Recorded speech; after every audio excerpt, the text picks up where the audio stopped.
আমি জানি তুমি ভিডিওটা দেখবে না, তুমি চলে যাবে কারণ শয়তান তোমাকে এই ভিডিওটা দেখে দেবে না। আর যদি তুমি দাঁড়াও তাহলে আমি বুঝবো তোমার মন এখনো উন্মুক্ত রয়েছে। আমি মুসা, তোমার জন্য একটি সংবাদ নিয়ে এসেছি যা শোনা তোমার খুব দরকার। থামো আমার ছেলেমেয়েরা, স্ক্রোল করো না। হ্যাঁ তুমি, এই ভিডিওটি তোমার জন্যই। যদি তুমি এটি দেখছো তবে বুঝে নাও তুমি এখানে কোনো ভুল করে আসোনি। ঈশ্বর তোমাকে এখানে থামিয়েছেন কারণ আজ তোমার একটি বিশেষ বার্তা শোনা প্রয়োজন। অনেকেই এই ভিডিওটি দেখে এড়িয়ে চলে যাবে, কিন্তু তুমি রয়ে গেছো, আর এটাই সেই সংকেত। মহাবিশ্ব তোমাকে কিছু বলতে চাইছে। একটু শান্ত হয়ে শোনো। ভগবান, ঈশ্বর, আল্লাহ সব দেখছেন তোমার পরিশ্রম, তোমার কষ্ট, এমনকি সেই রাতগুলো যখন তুমি চুপচাপ কেঁদে সবকিছু ভগবানের ওপর ছেড়ে দিয়েছিলে। তুমি হার মানোনি, তুমি সব সহ্য করেছো, তবুও হৃদয়ে এক চিলতে আশা বাঁচিয়ে রেখেছো।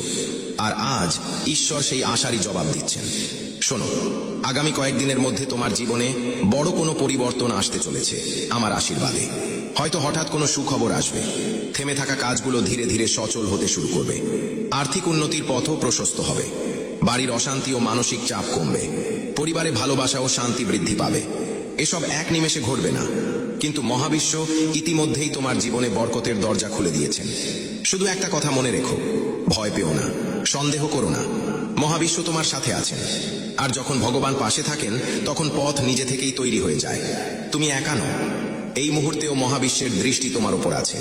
তিনি তোমাকে রক্ষা করছেন, তোমার ঘর ও পরিবারকে আগলে রাখছেন।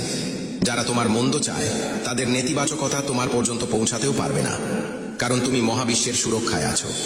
তুমি যদি আমার এই আশীর্বাদ গ্রহণ করো তবে এখনই কমেন্টে আমি গ্রহণ করলাম, অথবা 5432 ভিডিওটা সেভ করো, শেয়ার করো, যাতে আমার শুভ শক্তি তোমার উপরে সক্রিয় হয়।